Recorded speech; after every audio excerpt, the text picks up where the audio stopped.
अच्छा आचार्य जी, अनाज में तो मोटा अनाज लेना चाहिए, लेकिन जब बात फलों की आती है तो जो भी डायबिटीज के शिकार है वो कहते हैं कि डॉक्टर्स ने कहा है कि आप ये वाले फल मत खाइए, ये वाले फल खाने से आपका शुगर लेवल बढ़ जाएगा। तो उन्हें कौन कौन से फल खाने चाहिए जो उनकी सेहत के लिए अच्छा है? देखिए, डायबिटीज के पेशेंट के लिए कोई फल मना नहीं है। फलों को खाना चाहिए, उसका रस नहीं पीना चाहिए।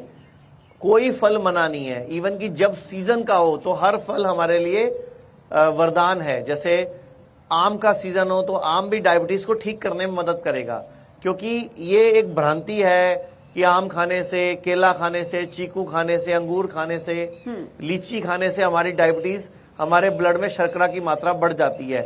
ऐसा नहीं है। जब भी आप इनको खाली पेट लेंगे तो हमेशा ही आपकी डायबिटीज को दूर करने में, रिवर्स करने में आपकी मदद करेंगे। क्योंकि जो फलों की मिठास है, ये फ्रक्टोज है, ये सुक्रोज नहीं है। ये हमारी बॉडी के लिए फ्रेंडली है, हमारी बॉडी के अंदर के अंगों को हील करने में, अंदर की बॉडी को रिपेयर करने में मदद करती है।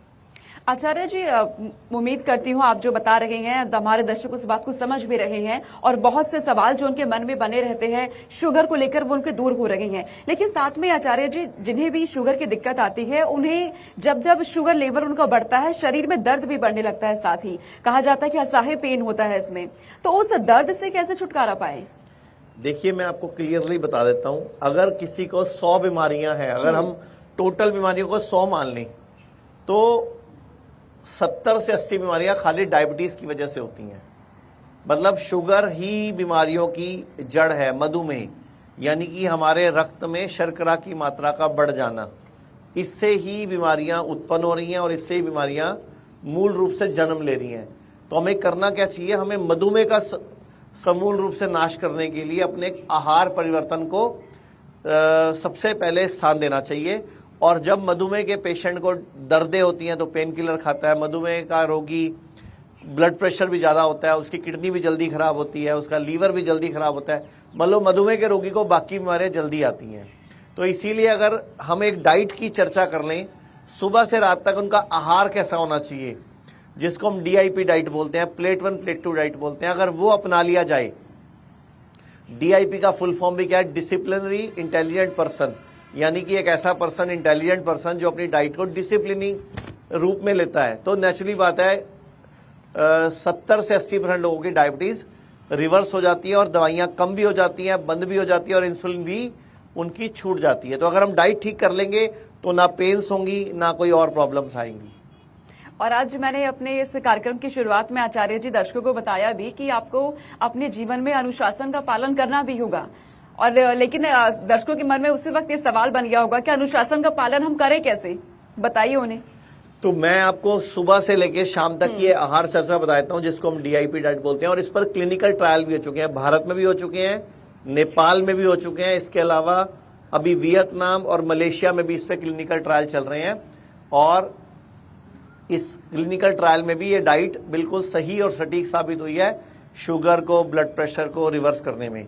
तो डायबिटीज के पेशेंट के लिए बताता हूं, जब भी आपको नाश्ता करना है तो 12 बजे तक, मतलब 12-11 बजे तक आपने कोशिश करनी है जितना आपका वजन है, वजन गुणा 10 ग्राम पहले फल खाने हैं। जैसे अगर आपका वजन 70 किलो है तो 70 गुणा 10 ग्राम यानी कि लगभग 700 ग्राम फल खाने हैं। अगर कोई 60 किलो का है तो 60 गुणा 10, 50 का है तो 50 गुणा 10 यानी कि 500 ग्राम। अगर कोई 50 किलो का तो पहले फल खाने हैं, और फल भी वो खाने हैं सीजन के हैं।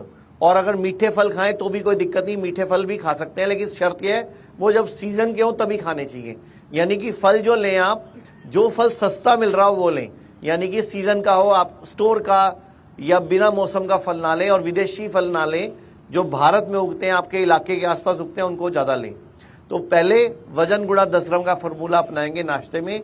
वो सब करने के बाद, उसके जस्ट बाद, जैसे ही आपके फल की प्लेट खत्म हो जाए सुबह, उसके जस्ट बाद आपको जो भी खाना है, रोटी, चावल, मिलेट्स, पोहा, चिवड़ा, दलिया, स्प्राउट्स, इडली, ढोकला, कॉर्नफ्लेक्स, कुछ भी लेना है प्लेट 2 में लेना है, और प्लेट 1 खत्म करते ही। और जो खाना है चबा चबा के खाना है, जल्दबाजी में खाना नहीं खाना।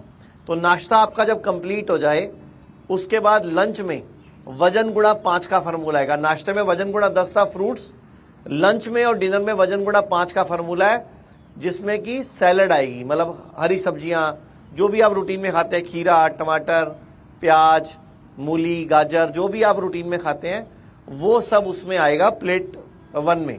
और उसके ऊपर से जो भी आप खाते हो, रोटी, चावल। शर्त क्या है कि आपको रोटी और चावल कभी इकट्ठा नहीं खाना, एक टाइम पे एक अनाज खाना है। कई लोग क्या करते हैं, अनाज मिक्स कर लेते हैं, तो वैसा सब नहीं करना। रोटी खाएं तो चावल ना खाएं, चावल खाएं तो रोटी ना खाएं, और मिलेट्स भी खाने हैं तो कोई एक मिलेट्स खाएं एक टाइम पे। तो और कभी भी खाना खाने के साथ पानी ना पिए, आधा घंटा पहले या 45 मिनट बाद पानी पिए। और अगर खाने के बीच में पानी पीना हो तो 1-2 घूंट पी सकते हैं। इस तरह अगर आप ये डाइट को अपनाते हो और हर हफ्ते एक फास्टिंग करते हो, एक उपवास रखते हो, या खाली महीने में खाली एकादशी रख लेते हो, और कभी कभी जब जो उपवास आते हैं, जैसे नियम से हमारे देश में नवरात्रे आते हैं हिंदू भाइयों के, मुस्लिमों के रोजे आते हैं, जैनियों के चलिए आते हैं, जिसके भी धर्म में जैसे उपवास आते हैं वो प्रॉपर तरीके से रखे जाएं, तो भी आप डायबिटीज को रिवर्स कर सकते हैं।